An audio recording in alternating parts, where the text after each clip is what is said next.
Western world is built on the wisdom and traditions of the ancient Greeks. Yet much of what we know about them is based on legend and anecdotes. The Greeks are famous not only for their warriors, athletes and gods of mythology, but for their pantheon of philosophers. And while they didn't seek solutions for practical applications, they did tackle the big picture with a scientific approach. In asking such key questions as where do we come from and where does everything go, how do things work and why, the ancient Greeks were the first in history to look at the world around them with questioning eyes. Their search for a deeper understanding of the laws of nature proposed a world separate from that of the gods. This triggered a whole new era of rational thought, leading to the birth of science and technology. This is the legacy of what the ancient Greeks knew.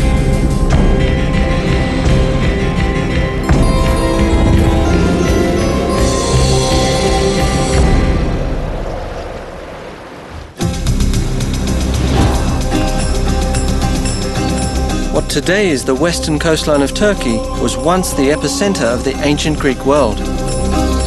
This region, called Anatolia, was the cradle of Western thought and the birthplace of science and technology. The fact that it happened here was no coincidence. Several factors contributed to this first scientific view of the world.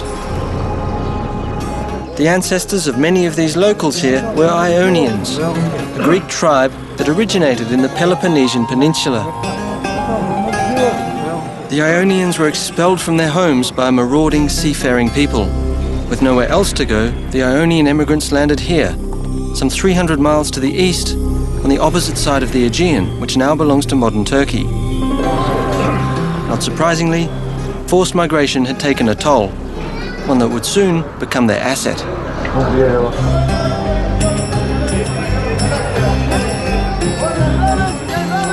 Kaç lira? Kaç lira? 4 lira. 3? 4 lira. Okay. One?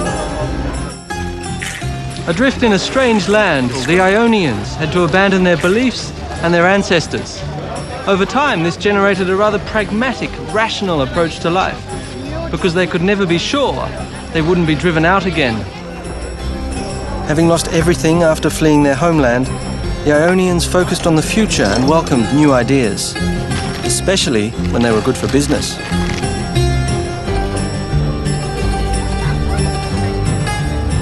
Given their location, their trade and their harbours, the Ionians were happy to take practical ideas from anyone, whether Egyptians or Babylonians, Persians or Mesopotamians. When their neighbours, the Lydians, invented coinage, the Ionians were the first to use it. And when the Phoenicians invented their alphabet, history took a new turn. Now they could record their own spoken language. So far, knowledge had been transferred orally from one generation to the next and from master to apprentice. But with the newly invented Phoenician alphabet, which the Ionians quickly adopted, they had acquired a tool for consistent record keeping and data collection. Information became more widely available, and another factor contributed to the birth of this new era.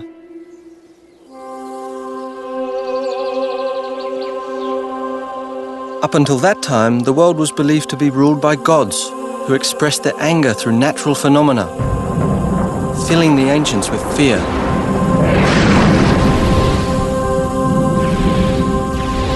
But soon the Ionians shed their fears and dared the gods. These are the remains of a city that became the springboard for some of mankind's most amazing discoveries. In the 6th century BC, this was the center of the universe. This is Milet, ancient Miletus, the birthplace of science and technology.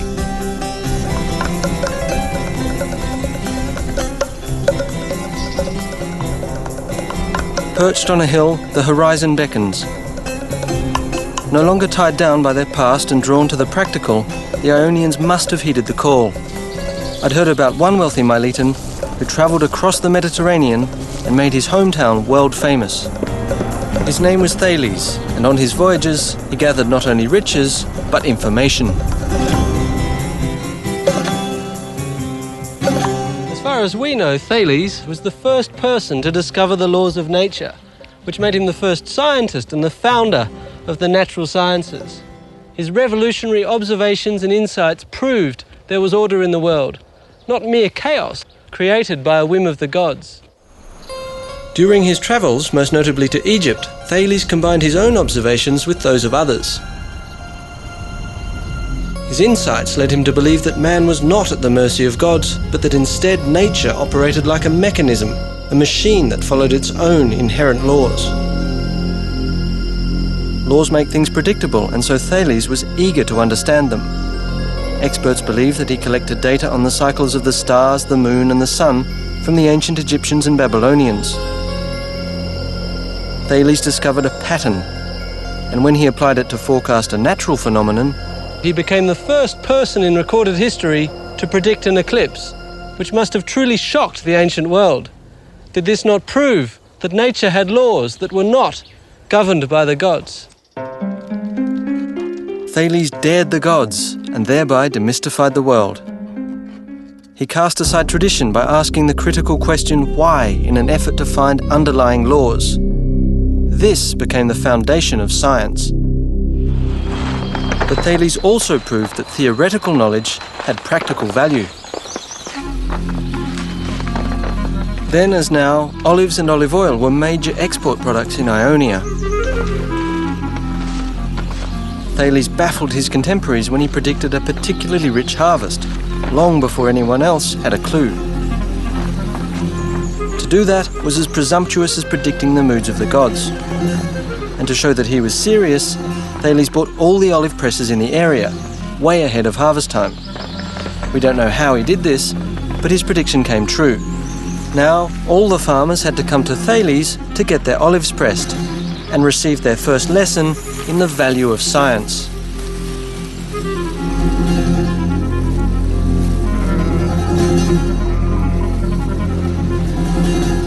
The traditional lines and angles of the rich farmlands around Miletus surrounded Thales.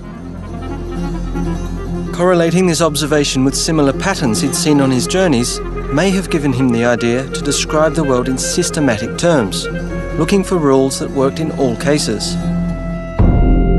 Egyptian building methods and ancient records relating to angles, triangles, and circles may have motivated Thales to formulate his own geometric theories. Thales became the father of geometry. His discoveries form the core of modern science and technology, describing the underlying rules of the physical world.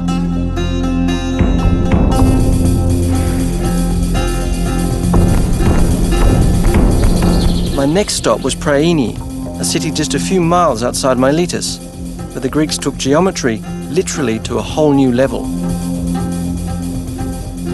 This is the most stunning piece of engineering. I can't believe anyone would want to build a town into a hillside.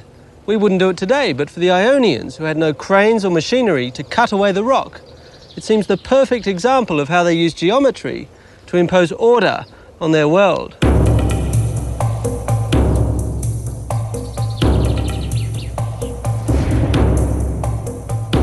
In the 4th century BC, some 4,000 people are believed to have lived here. To organise the city and make it beautiful, the Greeks used a grid system. No one is quite sure how they created these city blocks. One theory says that city planners used a standard set square for the corners and extended the sides with cords and pegs. By measuring the diagonals of the resulting rectangle, they could establish that the blocks had equal sides. 2,500 years later, we still use the grid system. It defines most American cities and towns. But the Ionians applied the grid system ruthlessly, ignoring the steep slope to establish the city's layout along a north-south axis. This way they made use of the sun to warm the city in the winter, while optimizing the city's air circulation to cool it in the summertime. That was awesome.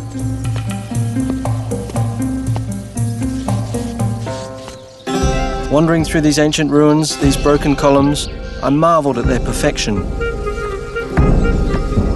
In their search for the underlying rules of nature, the ancient Greeks discovered cosmos. Cosmos is a Greek word and a synonym for both order and beauty. What is awesome to us was cosmos to the Greeks. Much of this ancient world has been destroyed. What remains is a testament to the fundamental truths that were first formulated by Thales.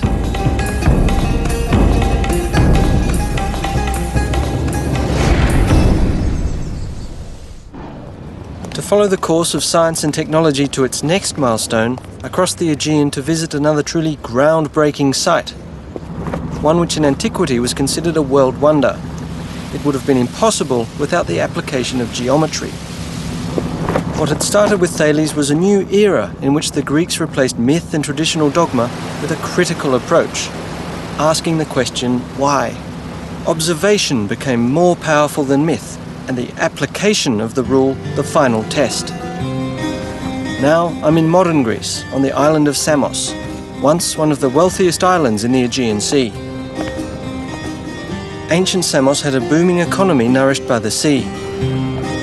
In the ancient town of Tigani, now named Pythagorio after one of its most famous inhabitants, the problem of securing sufficient drinking water for its citizens inspired one of the wonders of the ancient world. It lies inside this mountain.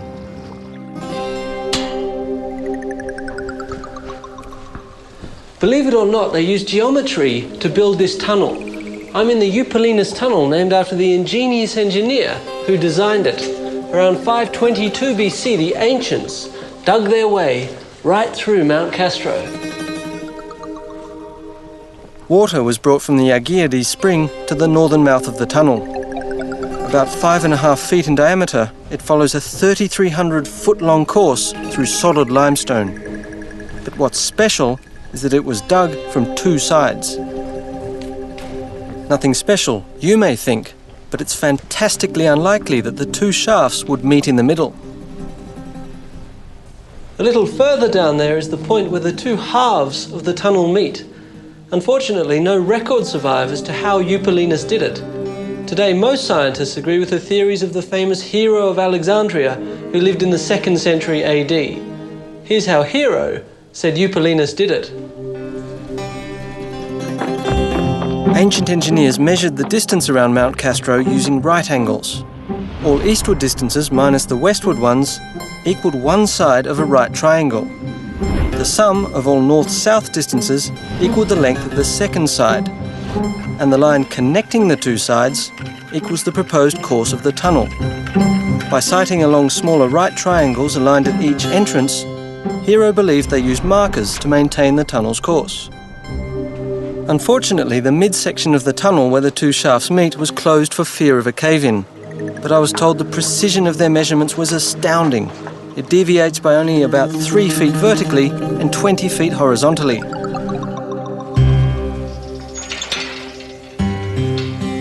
I can't believe that just with picks, hammers and chisels they dug out 250,000 cubic feet of rock.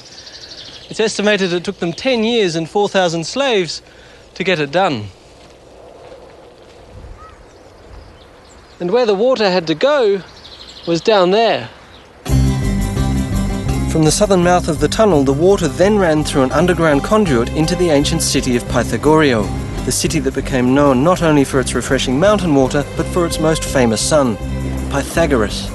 With engineering and technology in the forefront, it was here that science made a giant leap.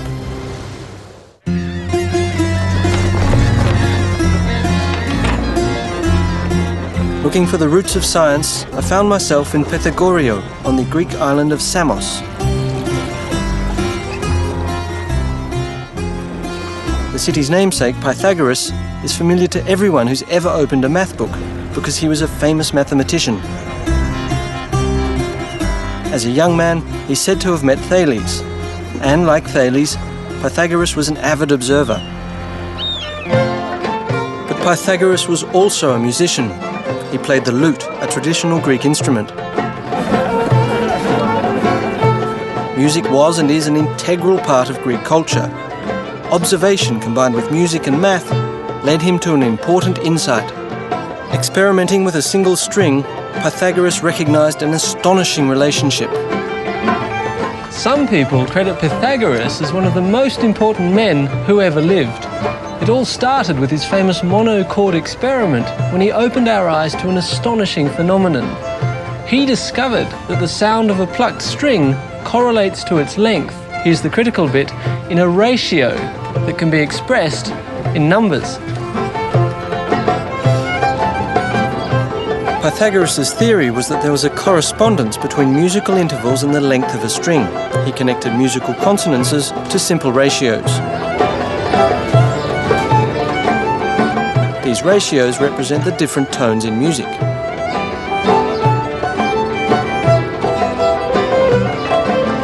Plucking a string produces a tone. By halving the length of a string, that is, by pressing the string onto the metal fret, the frequency of the sound is doubled, and the note produced is an octave higher. The ratio of the octave is thus 1 to 2.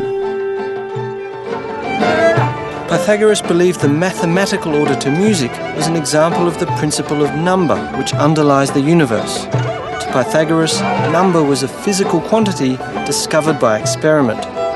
Order and harmony, beauty and proportion, expressible in mathematical numbers, that was the idea of cosmos. Pythagoras believed in it, and many with him, even Einstein.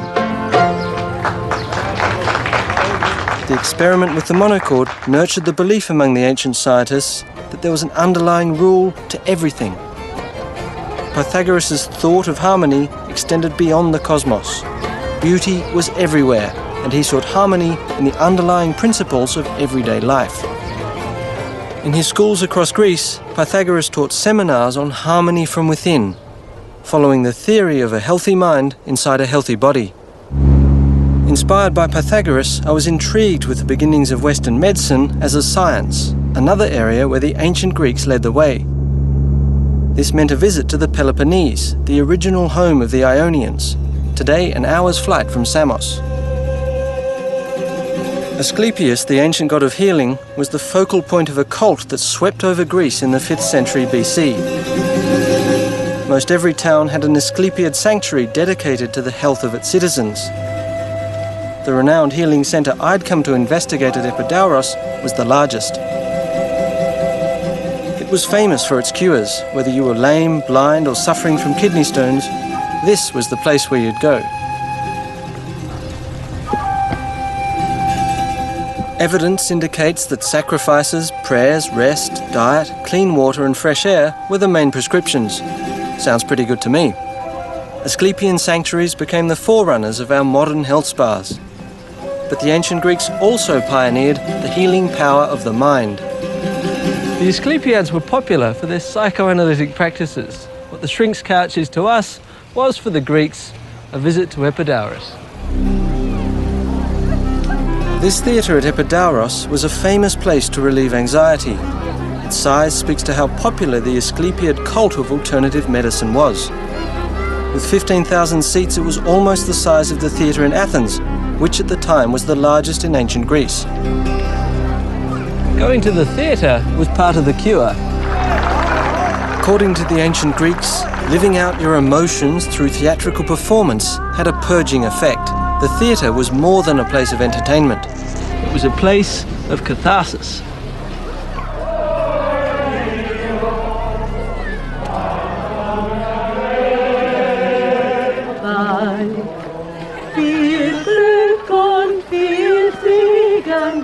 Today, however, coming to Epidauros means sharing one of the acoustic wonders of the ancient world.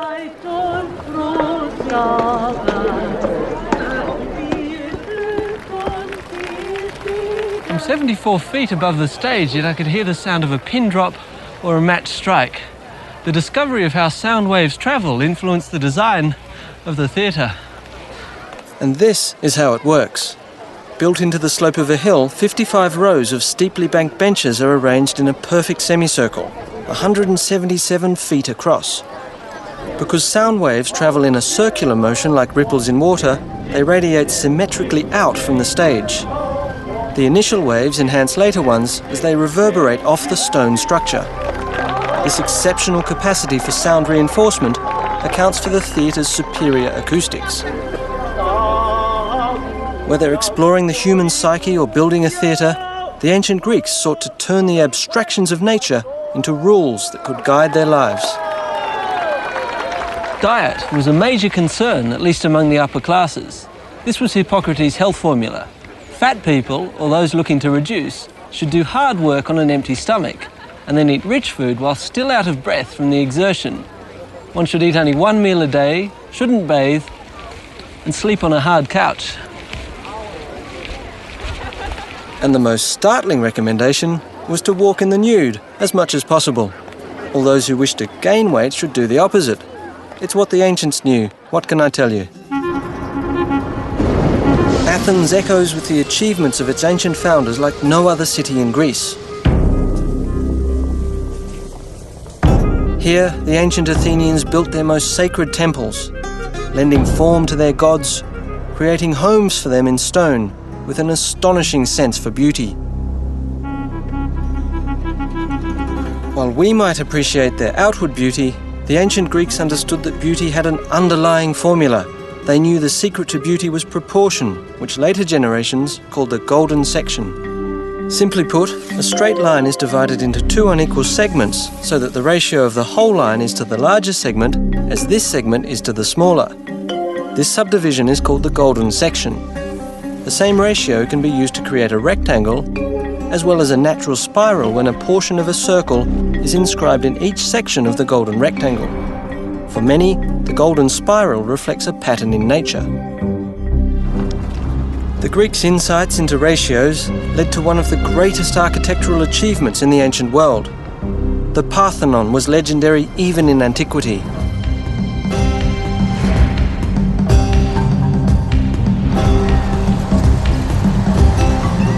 The Parthenon owes its name to Athena Parthenos, the virgin goddess Athena, to whom it was dedicated. Athena was the patron goddess of Athens and also of science and technology.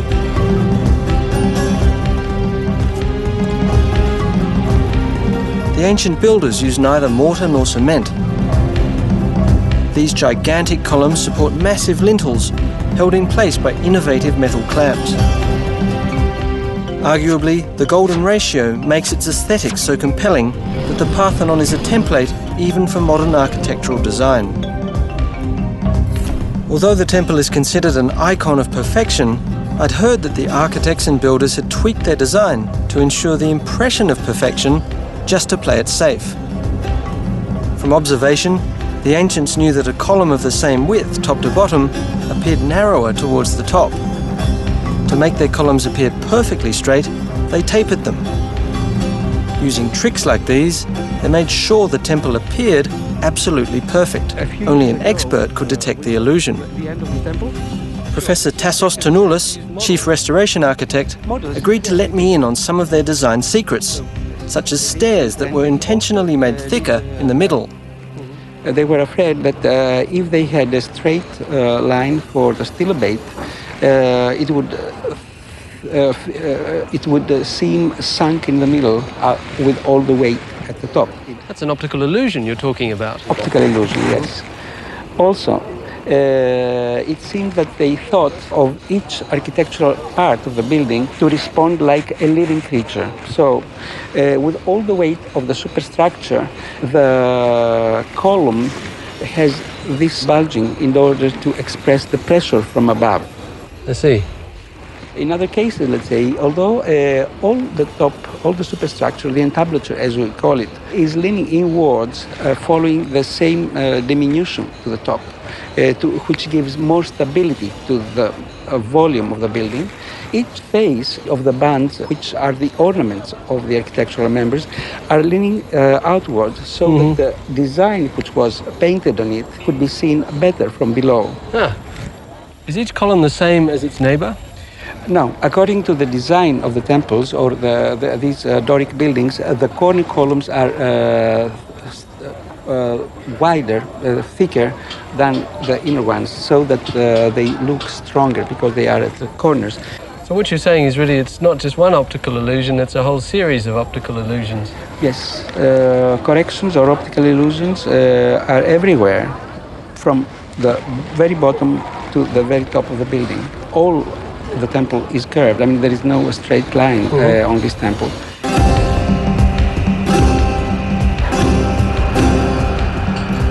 The Parthenon is undergoing yet another round of repairs. thanks to the miracle of science and technology, we can still enjoy its glory.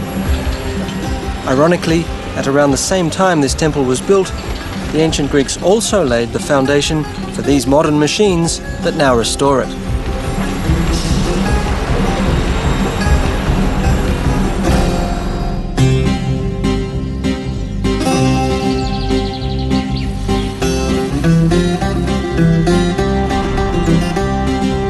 The Parthenon is one of the most magnificent structures left to us from ancient times. As I watched the restoration work at the Great Temple, it struck me how much the ancient Greeks contributed to our world. From Pythagoras' discovery 200 years earlier of the correlation between nature and numbers, the ancient Greek scientists had come a long way. Their insights led to Archimedes' discoveries of the principles of mechanics.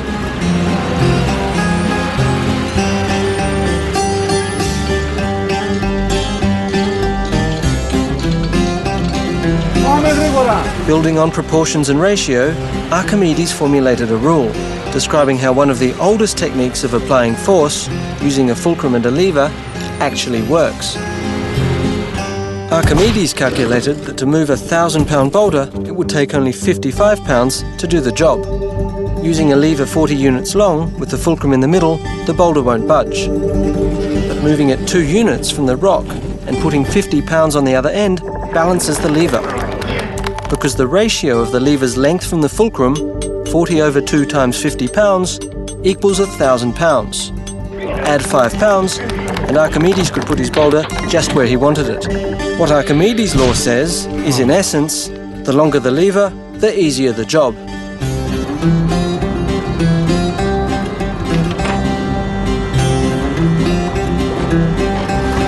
Cranes, pulleys, gears and screws all operate on the lever principle. What Archimedes described was the law of mechanics. In fact, facilities like Piraeus Harbour and others around the world that depend on machines owe an immeasurable debt to his insight.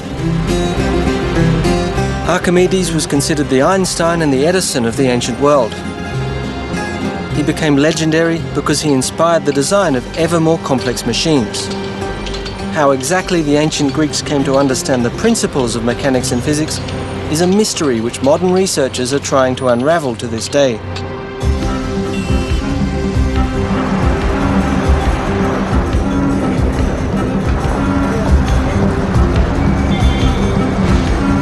In Athens, I visited the Second International Conference on Ancient Greek Technology at the War Museum, where scientists and researchers from around the world were exchanging their latest findings.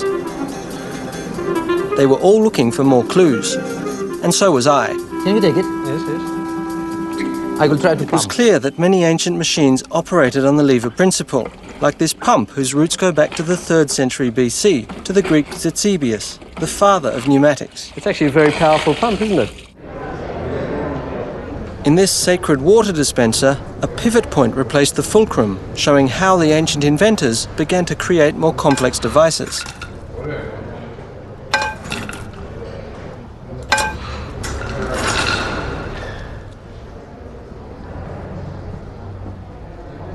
Meanwhile, Archimedes applied his mechanical principles to a practical purpose.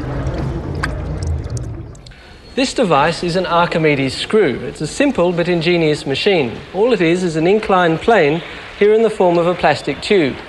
As the screw is turned, the plane, the tube, carries water to the top. There it comes. The Egyptians used the Archimedes screw to lift water from the Nile to irrigate their fields. Today, many people think that Archimedes was the first who took the step from simple to more complex machines. Evidence that the Greeks had already developed complex machines began to surface only a century ago. In 1901, a shipwreck was found off the coast of Antikythera, one of the Ionian islands south of the Peloponnese. It revealed for the first time how vast the ancient scope of insights and knowledge must have been. The sculptures found in the wreck were dated back to the 1st century BC. They reflected an unparalleled level of craftsmanship and artistry.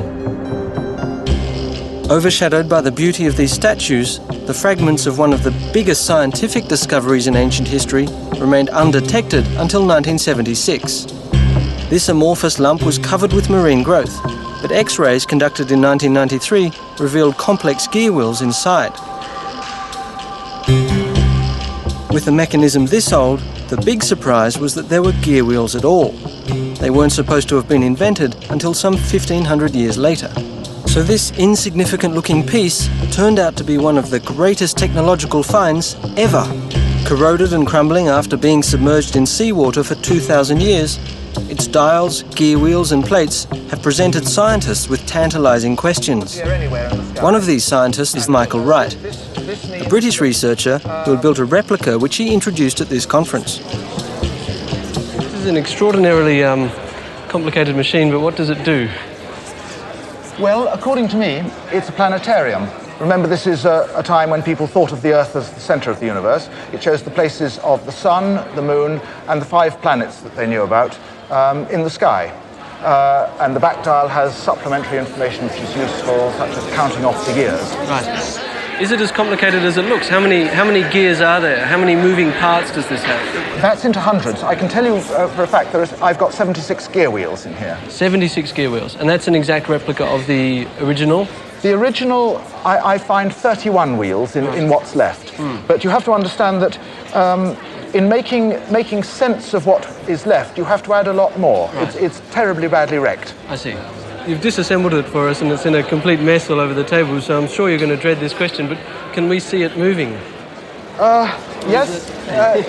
Well, you'll see it moving as I put it back together, first of all, but I'll put it back together. It took him nearly 20 minutes to put it back together.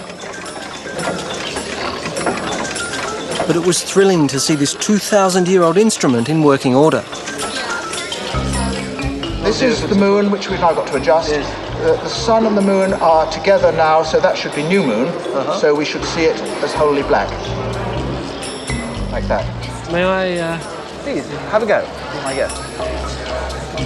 I love that lunar mechanism there. It's beautiful. Well, here's the moon going round fast, and its phase showing here. Here's the sun pointer. Below the sun pointer is the day pointer working on the calendar. They go almost together, but sometimes one first, sometimes the other. And then there's Mercury just going ahead of the sun. That's the Mercury pointer. Here comes Venus under the sun pointer. There. Yeah. And over here we've got Mars, Jupiter, and Saturn all coming together. It's a very special day. Jupiter's aligned with Mars. The inventor of the Antikythera mechanism is unknown, but others before him had already attempted to build a model of the heavens as a machine. In fact, records indicate it was again Archimedes who built the first planetarium. Unfortunately, all that remains is this 18th century etching called Rowley's Orrery, suggesting what his invention might have looked like. Compared with the knowledge and devices available at the time, Archimedes' idea was light years ahead. Finding practical solutions was one thing, but asking daring questions was quite another. Who was going to provide the answer if the gods no longer could? It was one thing to say that Apollo pulled the sun across the horizon, and quite another to ask why ships float. In their quest to understand the environment, the ancient Greek scientists were intrigued with the question of why some objects float and others sink. If you put a rock in water, it sinks. It will also, in a confined space like this one, tip water out over the edge. What is happening is that the rock is pushing aside its own volume of water. This is called water displacement. Now, if you put a piece of wood in the water,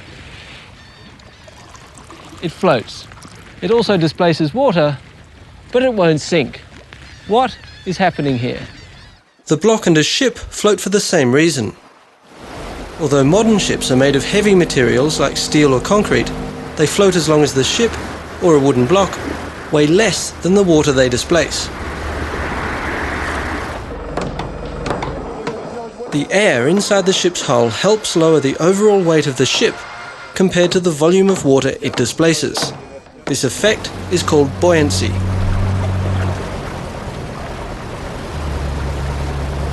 When Archimedes understood the principle of water displacement, he is said to have run through the streets shouting, "Eureka!"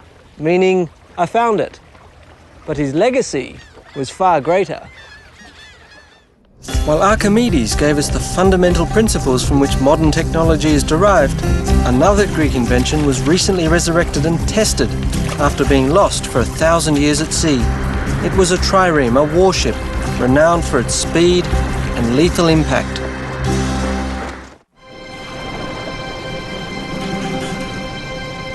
The sea has always been an integral part of Greek history and culture, because in Greece, no place is further than 100 miles from the ocean.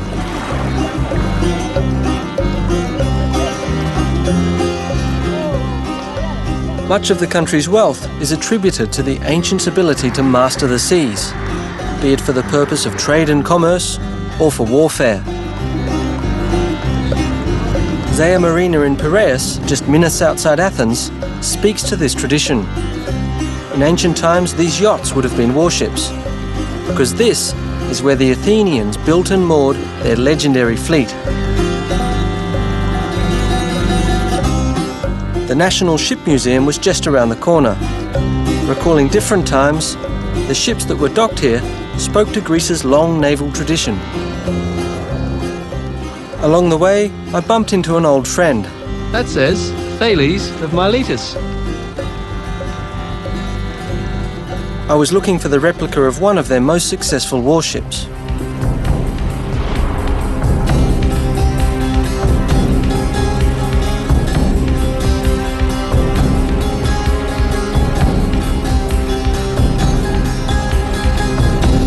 Kept at the Ship Museum among some of the famous vessels of modern Greece is the ship behind me, the Olympias. It's an exact seagoing replica of a trireme, one of the most legendary vessels of ancient times. Ships like these became the pride of the ancient Greek navy and the terror of the Mediterranean Sea. All we know about triremes comes from the playwright Aeschylus, the founder of Greek tragedy. In his eyewitness report, he tells us of the triremes defeating the Persian invaders in the Battle of Salamis, despite being severely outnumbered. No original trireme pieces were ever found, let alone an entire vessel. All that remained was the drama Aeschylus wrote, until archaeologists uncovered ancient trireme storage sheds. We can sit 170 rowers, oarsmen. I had made an appointment with Admiral Ioannis Koliniatis, who had spent 5 years piecing together the clues to reconstruct this legendary Greek warship. Yes. Tell me, how did you know how long the trireme should be? Let's start from the length. Regarding the length, we know the length of the ancient sheds where the trees were kept, and their length could not be longer than what is the length of the shed, which is approximately of the order of 110 feet. Right. The sheds also told them that the ships must have been about 14 feet wide. And the geography of Greece added another clue. Given that triremes landed on beaches, their draft couldn't have been more than 3 to 4 feet. But also practical experience gained during the reconstruction process, together with ancient records, helped shape the picture of what the legendary warship must have looked like. What sort of wood did you use to make the boat? The hull is made of pine wood, and in some selected places, oak, from the forests of Attica, which were full of pine trees at that period. Right. Pine wood and a shallow keel made the trireme particularly fast and agile, allowing the ancients to skim across the water, almost like a hydrofoil.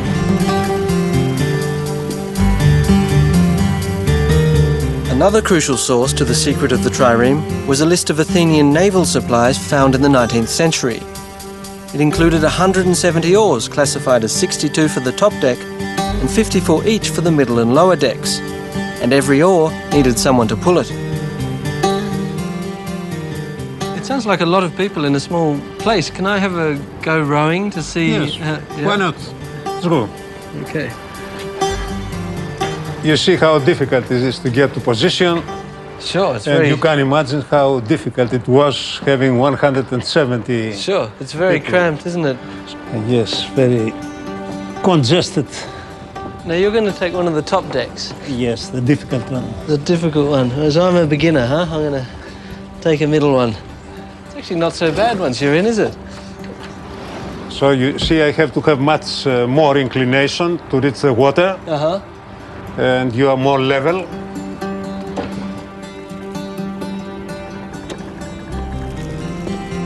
And I am much more to the limit. The way it presumably worked was like this. The trireme had 3 banks of rowers, hence the name. Each rower hit the water with his oar at a different angle. A galley master would have maintained the rhythm of the oars to keep everyone rowing in unison. And on his signal, the trireme could accelerate like a high-powered dragster.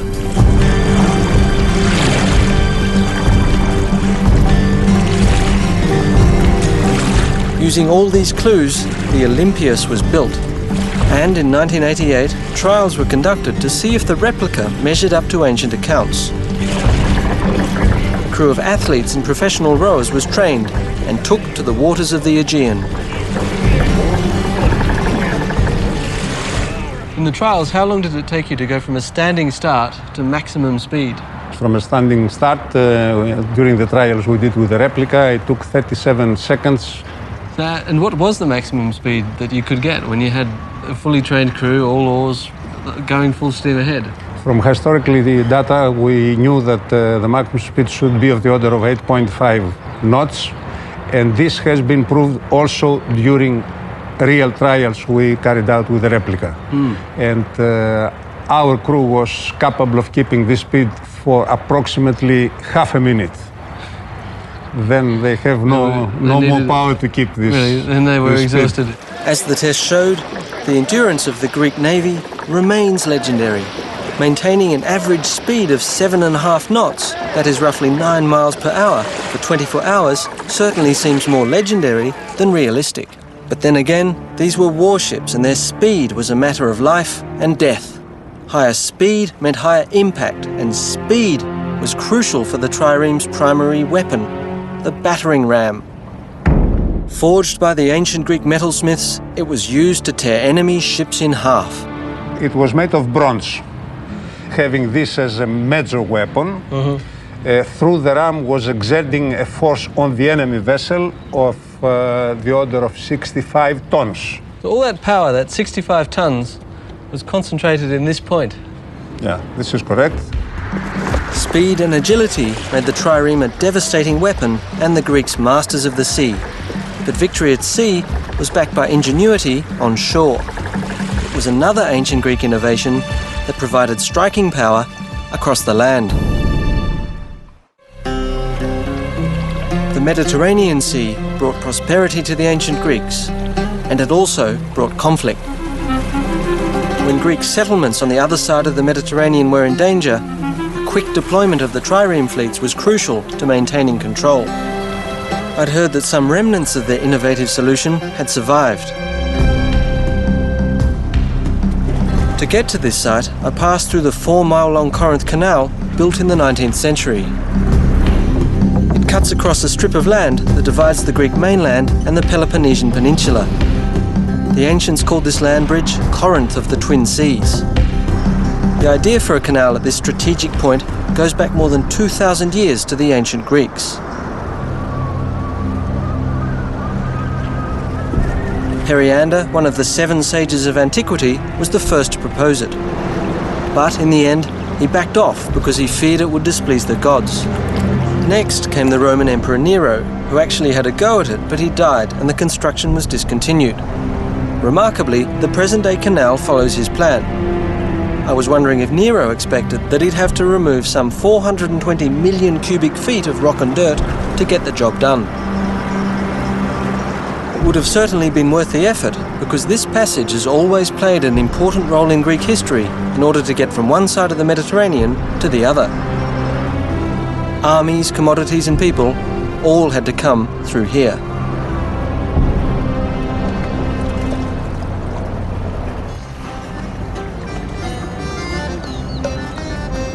But it was way back in the 6th century BC when the tyrant of Corinth, Periander, built the Diolkos instead of a canal. Little remains, but ancient records describe it as a pair of tracks embedded in a paved road that ran parallel to the modern canal. If you'd been here 2,500 years ago, you might have seen 170 oarsmen, each carrying his oar, marching across the isthmus. Meanwhile, their trireme had been hauled up onto the land and was being dragged along this track. The Diolkos served as a shortcut, 4 miles on land instead of the 250 miles sailing their fleets around the peninsula became a crucial advantage in the ancients' coastal defence. Along the 2 stretches of the Diolkos that remain, I examine the deep grooves. Often called the world's first railroad, it is unclear exactly how the tracks were used. But whatever the method was, it must have worked well because the Diolkos was in operation for an astonishing 1,300 years, carrying merchant vessels and warships for the greater glory of Greece. For almost as long, another ancient invention helped bridge a giant gap, and while it wasn't a geographic triumph, it catered to the ancients' spiritual needs. It was believed to be the meeting point of 2 sacred eagles that marked the centre of the world. High on a cliff near Mount Parnassus, the home of the Muses, lies Delphi. Its name derived from the word Delphos, meaning womb or belly. Within the ruins of Delphi's vast temple complex, I found a replica of the omphalos, the stone that symbolized the navel of the world. But something far more ominous had drawn me here, like thousands of visitors for the past millennia. From around 750 BC, Delphi was world famous for its oracle, a place deep in the temple of Apollo where worshippers could ask the god about their future. Questions were answered by the priests, who interpreted the responses of a female vessel through whom Apollo spoke. Surprisingly, modern research has revealed just how much the Delphic prediction relied on a scientific method. It's a little-known fact that the priests of Delphi relied on hard data and concrete knowledge. Fragments of information about foreign customs, politics, even the weather were systematized in a sort of interdisciplinary think tank of about 90 priests. They were the best-informed people of ancient times, and given enough time, they could come up with an educated guess on just about anything. The answers were ambiguous, yet plausible, and a dash of specifics infused here and there made them downright awe-inspiring. Warriors and kings like Alexander the Great came here for a sign, a hint from the gods about the destiny of their nation. Today, we know they were in good hands. The priests of Delphi were in contact with informants and other priests throughout the ancient world. They even instituted what we today would call the first central intelligence database. They may even have used statistics and calculations. Methods similar to those first applied at Delphi are still in use today. Relying on information instead of the gods, the Delphic priests laid the foundation for systematic data collection. In fact, Delphic oracle forecasting methodology is recognized across the business world today. It's always a bit humbling to realize just how much the ancients knew. It's tempting to look into the future for answers to some of the most persistent questions of science and technology, when in fact there are clues in the past. The ancient Greeks found underlying relationships in ratios and numbers that, for all we know, may still hold the key to the harmony of the universe. They uncovered the fundamental principles of mechanics that govern our world and established the basics of modern technology. They were the first to ask the crucial question why and to demand a rational scientific answer. In many cases, the answers they provided continue to be the best we have. In ancient Greece, 2,500 years ago, a revolution of the mind made the earth tremble. In so doing, the ancient Greeks opened our eyes not only to the underlying rules of nature, but to the world and the universe beyond.